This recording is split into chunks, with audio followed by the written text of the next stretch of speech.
I'm Dr. Chaman, and today in CMA I am representing the dermatology department, and we are going to talk about a very common skin infection which is a nuisance to treat and a nuisance for patient as well as for consultant because of its emerging resistance. So emerging resistance in dermatophytosis is a nuisance. We all know what is dermatophytosis, but here are our learning objectives. So first of all, I will define dermatophytosis and I will tell you about its clinical variants. Then we will diagnose, all of us will participate in that activity. What are the causes of misdiagnosis and mistreatment of dermatophytosis? We will understand the reason for emerging resistance in dermatophytosis. We'll recognize the new resistant species and their implication.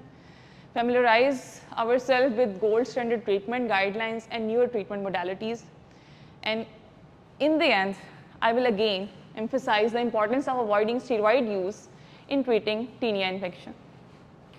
So this is a session, I must say, from dermatology department, from the perspective of clinician as well as from the perspective of patient.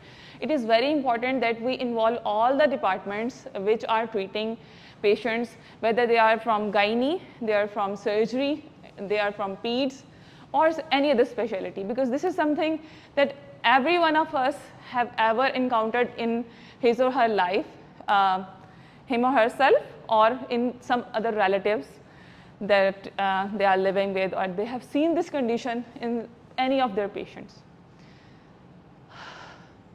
What is dermatophytosis? Doctor साहब ने lift में बताया dermatophytosis क्या होता है. यकीनन आप में से बहुत सारे लोगों को पता होगा. It is fungal infection, fungal skin infection. A fungal infection of skin, hair and nail caused by dermatophyte. Dermatophytes क्या हैं? फंगस हैं. ठीक है. अब ये जो फंगस हैं ये क्या करते हैं? ये हमारी स्किन की जो सुपरफिशियल केराटिनाइज लेयर है ये इसके ऊपर रहती हैं, इसलिए ये डीप भी नहीं जाती. जब ये डीप नहीं जाएंगी तो क्या होगा? हमारी बी सेल्स इसको ना ही फाइंड करेंगे, ना इसके अगेंस्ट एंटीबॉडीज बनाएंगे, ना ही बॉडी में इम्यूनिटी बनेगी. तो यानी जो बॉडी की इम्यूनिटी वाला जो बी सेल वाला चैप्टर है वो तो क्लोज हो गया. रह गया टी सेल. तो हम उसकी आगे डिस्कस करेंगे कि अगर हम उसको मिस ट्रीट करते हैं तो टी सेल को भी हम सप्रेस कर देते हैं. तो जो सुपरफिशियल स्किन इन्फेक्शन है, अगर आप उसको एंटी फंगल के साथ कॉन्टरैक्ट नहीं करते तो वो फैलता जाएगा. उसको आप अदरवाइज कंट्रोल नहीं कर सकते. इस पिक्चर को गौर से देखें. AI जनरेटेड इमेज है. क्या शो कर रहा है? एक ह्यूमन बॉडी जो which is being invaded bye fungus. अच्छा, सुनने में बड़ा अजीब लगता है कि ह्यूमन बॉडी को इतना फंगस कैसे इन्वेड कर सकती है. अजीब लगता है ना. और ये भी लगता है कि इतनी कहाँ से फंगस आ गई. भी डॉक्टर चमन कह रही हैं फंगस ही एक बड़ी इंपॉर्टेंट बीमारी है. ठीक है. But if I tell you that fungal skin disease is the 4th most prevalent disease globally. अब बताएं, है ना ऐसी चीज़ जो कि हमारी स्किन को इन्वॉल्व कर रही है, हमारी स्किन के ऊपर है और उसको ऐसे फैलाई जा रही है.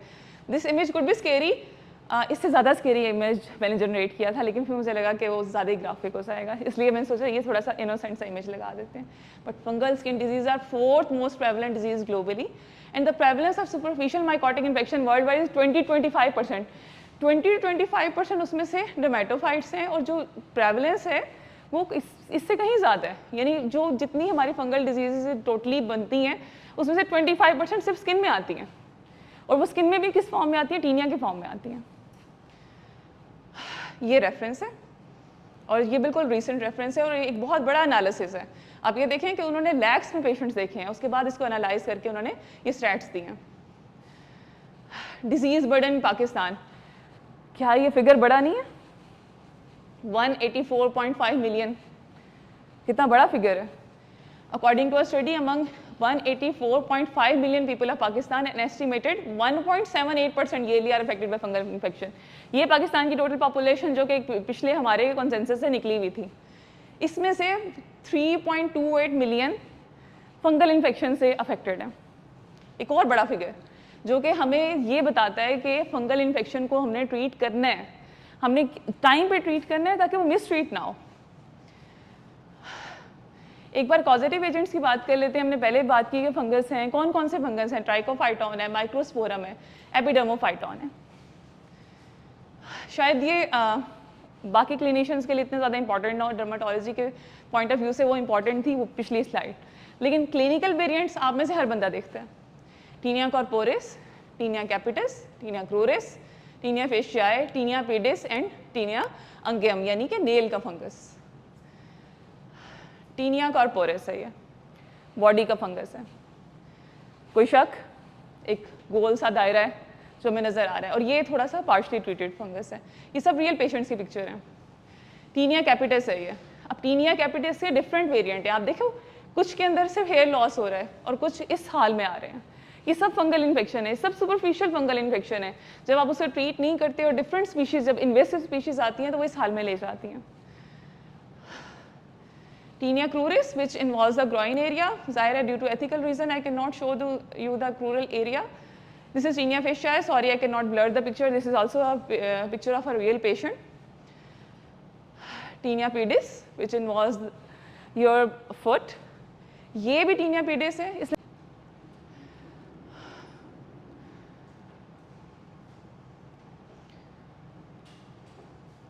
और ये हम आखिरी बात कर लेते हैं कि ये फंगल नेल इन्फेक्शन है। एक बात जो मैं आप सब में से पूछना चाहूँगी, आप सब मुझे बताएं, आपको क्या लगता है कि टीनिया डायग्नोज नहीं होता या ट्रीट नहीं सही से होता, इसलिए इसकी प्रेवलेंस बढ़ती जा रही है?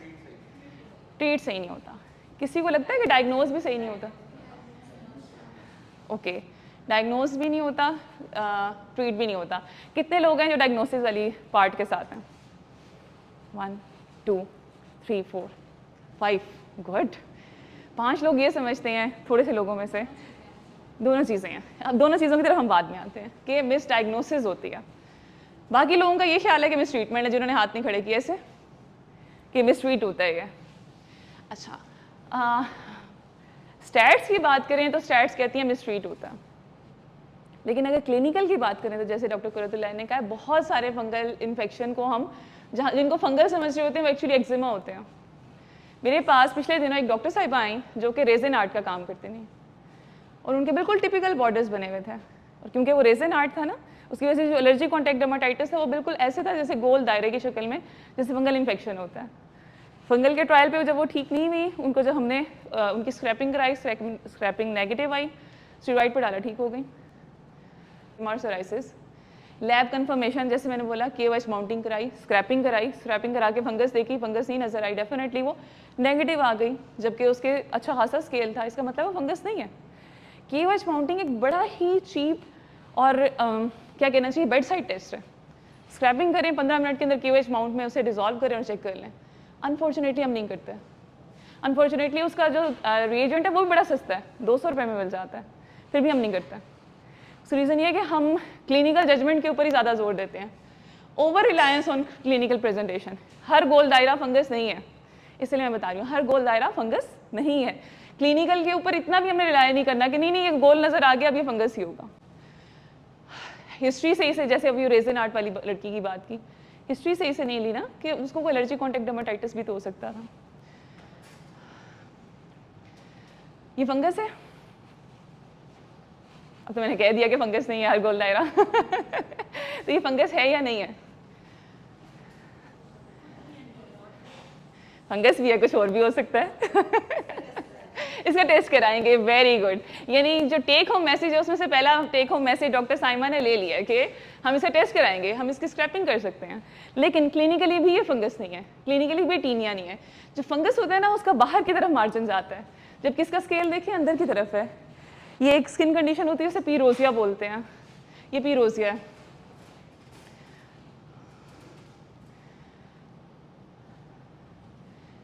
ये फंगस है, ये एक प्रेग्नेंट लेडी है, गायनेकोलॉजिस्ट। ये फंगस है, यस, फंगस नहीं है ये। Very good. अच्छा, ये एक रियल पिक्चर है जो मुझे 2 दिन पहले व्हाट्सएप पर रिसीव हुई है। वो जो पीछे मैंने आपको एक पिक्चर दिखाई थी ना, जिसमें उस लड़के के फेरे चेहरे के वो इतना बड़ा सारा टीनिया फेशियाई बना हुआ था, उसके घर वालों ने मुझे भेजी है कि वो लड़का बीटाडाम लगा चुका है, बेटनोवेट लगा चुका है, फ्यूडिकेच लगा चुका है, केनाकॉम लगा चुका है, और साथ क्यूटिस भी लगाई है। फंगस है, उन्हें पता है। वो उन कम बड़े हुए लोगों को भी पता है कि ये है फंगस, लेकिन वो कह रहे हैं इसमें सब ट्रीटमेंट्स के साथ ना वो ठीक नहीं हो रहा, लेकिन उसने एंटी फंगल मेडिकेशन तो यूज़ किया। क्यूटिस यूज़ कर चुका है वो। दो बातें, एक तो चेहरे की फंगस कभी भी टॉपिकल से ठीक नहीं होनी, अगर वो अकेला ही क्यूटिस ही लगाता तब भी वो ठीक ना होता। उसने फिर उसके बाद क्या किया, उसने उसके बाद बड़े बड़े बॉम्ब लगाए हैं, यानी जो बीटाडर्म बेटनोवेट है ये हमारा पोटेंट स्टीरॉइड है। लोग क्लोबीटासोल लगवा देते हैं लोगों को, वो भी ग्रॉइन एरिया में। टीनिया के साथ, टीनिया क्रोरिस के साथ फीमेल्स आएंगी, कैंडाइडा के साथ फीमेल्स आएंगी, क्लोबीटासोल, क्लोबीडर्म लगाएं, ड्रमोवेट लगाएं क्योंकि हमें नाम जो उसका आता है, ट्रेवोकॉट लगाएं क्योंकि वो बहुत मशहूर है, उसके ऊपर बाहर वालों ने बहुत पैसे खर्च किए हुए थे, तो ट्रेवोकॉट हर किसी को पता है। हमने स्टीरॉइड नहीं लगाना। स्टीरॉइड क्यों नहीं लगाना, उसकी एक रीज़न है। सबसे पहले जब भी किसी मरीज़ को फंगस होती है ना, वो डॉक्टर को 2000 फीस नहीं देता, वो मेडिकल स्टोर वाले के पास जाता है और कहता है खारिश की दवाई देना। मेडिकल स्टोर वाला कहता है कैसी खारिश है, ऐसे दायरे वाली खारिश है, वो सबसे पहले बेटनोवेट देता है उसे। उनको बहुत पढ़ा लिखा होगा तो स्पेक्ट्राजोल जी दे देगा, ठीक है। तो पेशेंट्स आपके पास आने से पहले ही सेल्फ मेडिकेट कर चुका होता है, और वो स्टीरॉइड 85%, पाकिस्तान में तो अनफॉर्चुनेटली रिवाज ही नहीं है ना रिसर्च करने का, इंडिया वालों ने रिसर्च की और वो कहते हैं 85% पेशेंट जो ओपीडी में आते हैं वो पहले स्टीरॉइड लगा चुके होते हैं। तो सेल्फ मेडिकेशन एक सबसे बड़ी रीज़न होगी। ओटीसी आपको एंटी फंगल क्रीम्स मिल जाती हैं, क्यूटिस लोशन, उसको ओवर द काउंटर, उसको ये पता है गोल दायरा ये फंगस है, तो मैं कोई एंटी फंगल पूछ लूँ भाई कौन सी अच्छी एंटी फंगल है, कोई एंटी फंगल देना, कोई फंगस की ददरी की दवाई देना, वो दे देते हैं उससे। ट्रीटमेंट ड्यूरेशन एडिक्वेट नहीं होता। जब आप एंटी फंगल ट्रीटमेंट देते हैं तो 14 डेज में रिस्पॉन्स आ जाता है। जो हमारी बुक का प्रीवियस एडिशन था, इवन न्यू एडिशन में भी जो हमारी टेक्स्ट बुक है, 2 to 4 वीक्स लिखा हुआ है ट्रीटमेंट ड्यूरेशन, जबकि पेशेंट को 10 दिनों में आराम आ जाता है। यानी पेशेंट के सिम्टम्स जो हैं वो 10 to 15 डेज में कवर हो जाते हैं, उसको लगता है मेरी तो बीमारी सूख गई है। उसके बाद के जो 3 वीक्स आपने देने हैं वो आपका क्या है, वो माइकोलॉजिकल क्योर है। क्लिनिकल क्योर से 3 वीक्स बियॉन्ड जाना है आपने माइकोलॉजिकल क्योर के लिए। नहीं जाते, पेशेंट भी नहीं जाते, इवन सम क्लिनिशियन भी नहीं जाते, वो भी 10 दिन की दवाई दे देते हैं, 14 दिन की दवाई दे देते हैं। उससे क्या होता है, ट्रीटमेंट ड्यूरेशन इनएडिक्वेट हो जाता है, ट्रीटमेंट चॉइसेस गलत होती हैं। स्टीरॉइड का मिक्सचर ज़रूर देना, हमने हाइड्रोजोल देनी है। हाइड्रोजोल क्यों देनी है, क्योंकि पेशेंट को उससे बड़ा अच्छा सिम्टोमेटिक रिलीफ। स्टीरॉइड सबसे अच्छा एंटी इचिंग मेडिकेशन है, स्टीरॉइड से सबसे जल्दी आराम आता है, क्योंकि इतनी जो वेजोडाइलेटेशन हो रही है, सारे केमिकल्स आ रहे हैं, वेजो कंस्ट्रिक्शन कराते हैं टॉपिकल स्टीरॉइड्स, बहुत अच्छा रिस्पॉन्स आता है। हमने इनएडिक्वेट, हमारी इनकरेक्ट ट्रीटमेंट चॉइसेस थी, कोई भी हमने अच्छा एंटी फंगल दिया, साथ हमने स्टीरॉइड को कॉम्बिनेशन दे दिया। यानी इस वक्त जो मार्केट में सबसे नई दवाई अवेलेबल है जिरकोनी के नाम से, मैंने उसके साथ भी डर्मोवेट लगी हुई देखी है। हमारे पास जो प्रिस्क्रिप्शंस आते हैं स्पेशली गवर्नमेंट सेटअप में, वो ऐसे होते हैं कि उसको देख के हैरान रह जाते हैं इंसान। फॉलोअप नहीं करते, पेशेंट्स नहीं करते। डॉक्टर्स बाज़ कहते हैं 6 हफ्ते की दवाई खा लें ठीक हो जाएंगे, हमें पता होता है क्लिनिकली अपनी जजमेंट से कि हम पेशेंट ठीक हो जाएगा, हमसे कहते हैं ठीक है आप 6 हफ्ते की दवाई खाएं। फॉलोअप का टाइम नहीं बताते कि 1 हफ्ते बाद, 1 महीने बाद हमें आके चेक कराएं, 2 महीने बाद आके चेक कराएं, 1.5 माह बाद आके चेक कराएं। पेशेंट पे हम डिपेंडेंट हो जाते हैं कि पेशेंट की फीस ना लगे या उसका एक चक्कर बचा लें हम, वो फॉलोअप पे नहीं आता। टीनिया इंडोटीनी एक नई स्पीशी आई है जो कि हमारी सब कॉन्टिनेंट में, उसके लिए आपको 12 वीक्स का ट्रीटमेंट देना। अब जिसको आपने 6 हफ्ते का ट्रीटमेंट लिख के भेज दिया और वो ठीक भी हो गया, वो क्यों आएगा आपके पास? 2 महीने बाद जब उसको दोबारा से फंगस निकलेगी और वो उसको भी रेजिस्टेंट हो चुकी होगी जिस मेडिसिन को आपने उसको डाला था, उसके बाद वो आपके पास आएगा। तो हम फॉलोअप की हमारे थोड़ी सी, ज़ाहिर है पेशेंट की फाइनेंशियल स्ट्रेंथ की वजह से हम नहीं उसे बुलाते, और ये रीज़न होती है मिस ट्रीटमेंट की। सो मिस डायग्नोसिस ज़्यादा बुरा है या मिस ट्रीटमेंट ज़्यादा बुरा है? ज़्यादा बुरा कौन सा है? बिटवीन 2 इवल्स आप किसको चूज़ करेंगे, क्या नहीं करना चाहेंगे? स्टीरॉइड्स नहीं देने। दूसरा टेक होम मैसेज डॉक्टर साहब ने पिक कर लिया है, स्टीरॉइड्स नहीं देने। यानी अगर ये 2 मैसेजेस आप पिक करके चले जाते हैं, पहला डाउट है डर्मेटोलॉजिस्ट को नहीं भेजना, KOH माउंट करवा लें ज़रूर। डर्मेटोलॉजिस्ट को भेज दें वैसे अच्छी बात है, लेकिन अगर नहीं भी भेजना तो KOH माउंटिंग करा लें, ठीक है। दूसरा स्टीरॉइड ना दें। सर मैं आपको अभी एक्सप्लेन करती हूँ। स्टीरॉइड बेसिकली क्या करते हैं सर, स्टीरॉइड हमारे इम्यूनोसप्रेसिव एजेंट्स हैं, जो हमारी टी सेल प्रेजेंटेशन होती है ना लैंगहैंस सेल्स के साथ, उसको सप्रेस कर देते हैं। अब बॉडी की जो टी सेल मीडिएटेड इम्यूनिटी है वो फंगस को नहीं एलिमिनेट कर रही। दूसरा वो जो लेयर है ना जिसके ऊपर वो रिलाय कर रहा है, उसको वो इतना थिन कर देती है कि वैसे ही केराटिनाइज लेयर का इन्फेक्शन होता है, वो डाउन जाता है और वहाँ पे मेजूसी ग्रैनुलोमा बनाता है। उसकी वजह से जो ओवरऑल जो पेशेंट को रिस्पॉन्स 4 वीक्स में आना था, 6 वीक्स में आना था, वो प्रोलॉन्ग होता है और समटाइम रेजिस्टेंस डेवलप हो जाती है क्योंकि एडिक्वेट लेवल्स में आपको ड्रग नहीं पहुंच रही। जो टर्बिनाफिन है, इट्राकोनाजोल है, ये हमारे क्रेटिनाइज लेयर में जाके डिपॉजिट होती है। जब क्रेटिनाइज लेयर ही थिन हो जाएगी तो वहाँ पे मेडिसिन डिपॉजिट ही नहीं होगी, यानी इसके ब्लड लेवल्स इतने ज़्यादा नहीं होते जितनी इसकी वहाँ पे जाके डिपोजिशन हो जाती है, इसलिए ओडी डोज होती है इसकी। सर उसको बैन होना चाहिए। ट्रैवोकॉर्प वाले मेरे पास जितनी दफ़ा आए हैं मैंने उनसे यही कहा है कि या तो इसको बैन कर दें, इसको बनाना बंद कर दें, या इसको एटलीस्ट मार्केट करना ही बंद कर दें, जीपीज़ को बताना ही बंद कर दें सर फंगल इन्फेक्शन में बड़ी अच्छी चॉइस है। जितनी दफ़ा उनकी रिप्रेजेंटेटिव मेरे पास आती है मैं से यही कहती हूँ कि ये कहना तो छोड़ दो कि फंगल इन्फेक्शन में अच्छी चॉइस है। It is not a good choice in fungal infection. ये इंटरट्राइगो केसेस में अच्छी है, यानी जहाँ पे कैंडाइडा आया है उसकी वजह से मैसरेशन हुई है, वहाँ पे आपका थोड़ा सा एक्जिमेटस एलिमेंट भी आता है, वहाँ पे आपको इचिंग भी होती है, वहाँ पे आपको स्टीरॉइड चाहिए होता है क्योंकि मैसरेशन बहुत ज़्यादा है। तो ये सिर्फ इंटरट्राइगो केसेस में काम आती है, लेकिन उसे फंगल इन्फेक्शन यानी वो डर्मेटोफाइटोसिस में उसको वो इतना ज़्यादा प्रमोट करते हैं। अच्छा, ये बड़ी अच्छी क्लिनिकल पिक्चर्स थी। ये भी पेशेंट की पिक्चर थी जो कि क्लोबिडम लगा कर मेरे पास आया था। आप अप्रिशिएट कर रहे हैं स्ट्राया, उसकी फंगस अभी वहीं खड़ी है, ये इनकॉग्निशो हो गई है, यानी अब आप इसे पहचान नहीं सकते। इसकी जो टिपिकल बॉर्डर था, इसकी रेडनेस थी, वो खत्म हो गई है, वहाँ स्केल भी नहीं है, वहाँ एरेदेमा भी नहीं है, समटाइम पेशेंट को इचिंग भी नहीं होती। जो 3 ट्रायड है ना कि पेशेंट का एरेदेमा, वहाँ पे रेडनेस होती है, वहाँ पे स्केलिंग होती है, प्रोराइटिस होता है, उस ट्रायड में से कुछ नहीं बचता। इनकॉग्निशो हो गया। लेकिन आपने स्ट्राया देखे, क्लोबिटासोल मोस्ट पोटेंट स्टेरॉइड, यानी छोटा मोटा हल्का फुल्का भी नहीं, हमने सीधा जाके जंप करना है क्लोबिटासोल पे, और ये स्ट्राया बने हैं मिस ट्रीटमेंट की वजह से। एक और पेशेंट फीमेल है जिसके टीनिया इनकॉग्निशो हो चुका है क्योंकि ये भी क्लोबिटासोल लगा रही है, और आप बैकग्राउंड में पिगमेंटरी चेंजेस देखें, स्किन थिनिंग देखें, टीनिया इन्फेक्शन था, अब इनकॉग्निशो हो गई, यानी अब नज़र नहीं आ रहा। आप में से शायद बहुत सारे लोग इसको अप्रिशिएट कर पा रहे हो और बहुत सारे नहीं भी कर पाएंगे। ये बॉर्डर है और ये इनकॉग्निशो हो गया क्योंकि उसने क्या लगाया, पोटेंट, यही कैच है, ये प्लाज्मा नहीं है। बैकग्राउंड पे वो जो सब सारी चेंजेस आ रही हैं वो उसके टीनिया को स्टेरॉइड से ट्रीट करने की वजह से मिलाज्मा वाली चेंजेस आ रही हैं। एक और शायद इसका आप यहाँ पे अप्रिशिएट कर पाएँ, एक छोटा सा बॉर्डर, क्योंकि यहाँ पे इसने क्लोबिटासोल लगा के एक्नी कर लिया। ठीक है, अब ये एक्नी वल्गैरिस नहीं है, स्टेरॉइड इंड्यूस एक्नी है। उसने क्लोबिटासोल लगाया, इसने इतना पोटेंट स्टेरॉइड लगाया कि अब उसका ये हाल हो गया। ठीक है, तो टीनिया फेशियाए खवातीन में तो सबसे ज़्यादा मिसमैनेज होता है। उन्हें लगता है हमारी स्किन पे एलर्जी होगी, वो गोल्डन पर लगाती हैं जो कि फुल ऑफ स्टेरॉइड होती है। फिर उससे वो जब उससे ठीक नहीं होती वो डर्मोवेट लगाती हैं, और फिर वो जब उससे ठीक नहीं होती तो बेटनोवेट और डर्मोवेट मिलाकर लगाती हैं। तो इसलिए फीमेल्स के अंदर तो अगर फेस पे टीनिया आ गया वो तबाही है, वो नहीं ठीक होगा।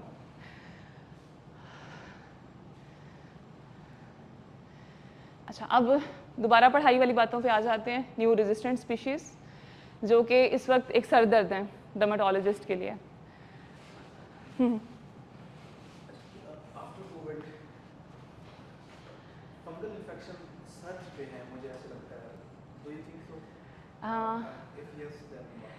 This is not related to COVID. This is recent 2 years में इस पे काम बहुत ज़्यादा हुआ है। 2016 में फर्स्ट स्पीशी डायग्नोज हुई थी which is resistant to terbinafine as well as itraconazole. First species 2016 में डायग्नोज हुई थी नॉर्थ अमेरिका में, यहाँ पे भी नहीं, इंडो पाक में भी नहीं।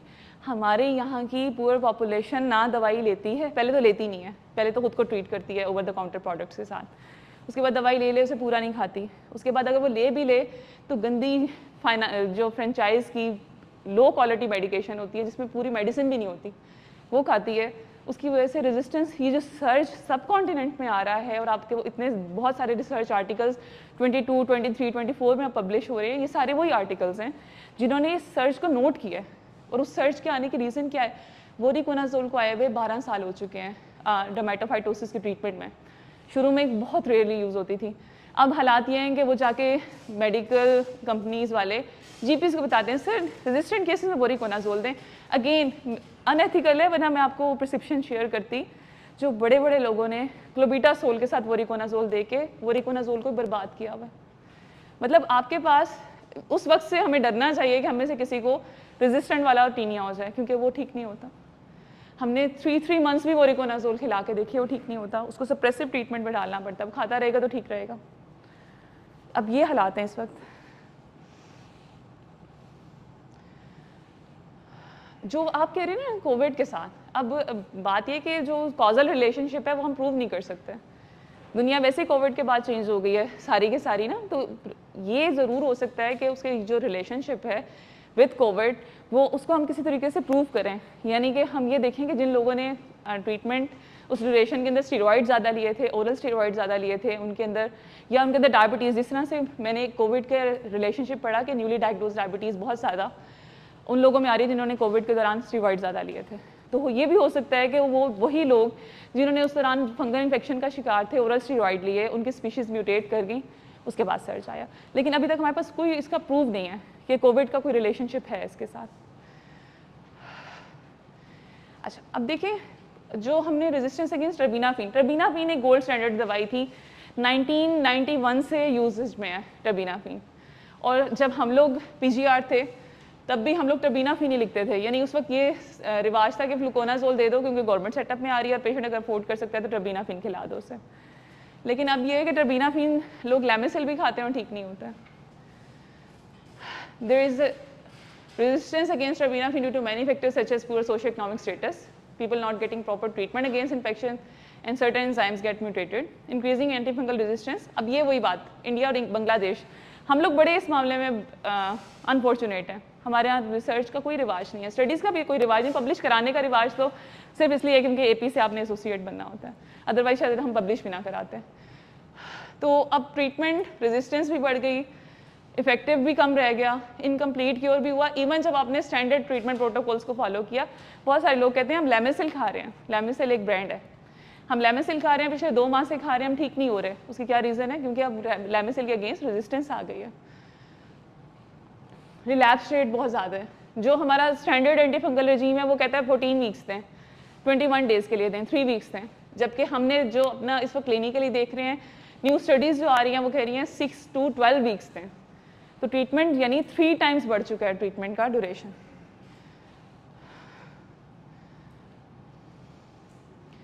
वही दोबारा बात आ गई ट्रीटमेंट रेजिस्टेंट स्पीशीज़ की और ग्लोबल पब्लिक हेल्थ इशू। जो मैंने आपको कहा था ना कि इंडोटीनी जो है वो 2016 में उसकी फर्स्ट म्यूटेंट स्ट्रेन पता लगी थी नॉर्थ अमेरिका के अंदर, वो एक ग्लोबल हेल्थ इशू तक बन चुका है। जो इंडिया के अंदर इंडियन ऑथर्स लिखते हैं कि जो आपके पास बहुत ज़्यादा एरिथमेटस इन्फ्लेम टीनिया है जो रिस्पॉन्ड ना कर रहा हो, समझ जाए वो इंडोटीनी की वजह से, क्योंकि हम PCR तो यहाँ नहीं कराते ना, तो हमने इस क्लिनिकल जजमेंट के बेस पे ही उसको डायग्नोज करना है। रीज़न क्या है? सिक्वेलिन एपॉक्साइड जीन, जो कि सिक्वेलिन एपॉक्साइडेज एंजाइम जो है म्यूटेशन हो जाती है, टर्बीनाफिन काम करना छोड़ देती है। गाइडलाइंस ही नहीं है, ट्रीटमेंट प्रोटोकॉल्स हैं, empirical use of systemic antifungal है, क्योंकि नेशनल इंटरनेशनल गाइडलाइंस अभी तक अपडेट ही नहीं हुई, यानी इंटरनेशनल भी नहीं। हम तो चले अपने आप को ये कहें कि हम पीछे हैं चीज़ों में, इंटरनेशनल भी अभी तक अपडेट नहीं हुई। वेरिएबिलिटी इतनी ज़्यादा जियोग्राफिकल। ऑल्टरनेटिव कौन कौन सी? टर्बीनाफिन फर्स्ट लाइन थी, अब इसकी इन विट्रो ससेप्टिबिलिटी अभी तक मिलती है, यानी आप कल्चर कराएंगे आपको वो रेजिस्टेंट ऑर्गेनिज्म नहीं मिलेगा। इन वीवो ससेप्टिबिलिटी कम हो गई है इसकी।